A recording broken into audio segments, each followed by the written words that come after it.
യേശു കർത്താവിൻ്റെ ശരീരമായ ക്രൈസ്തവ സഭ ജന്മമെടുക്കുന്നതിനുള്ള പ്രാരംഭ നടപടികൾ ഗലീലക്കടലിൻ്റെ തീരത്ത് ഉദ്ഘാടനം ചെയ്യപ്പെടുകയായിരുന്നു.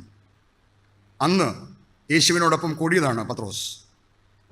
ജനം പഥ്യോപദേശം പൊറുക്കാത്ത, സത്യത്തിന് ചെവി കൊടുക്കാത്ത, സ്വന്തം മോഹങ്ങൾക്കൊത്ത ഉപദേശകന്മാരെ തേടി പാഞ്ഞു നടക്കുന്ന ഒരു കാലഘട്ടത്തിലാണ് നമ്മുടെ ശുശ്രൂഷ.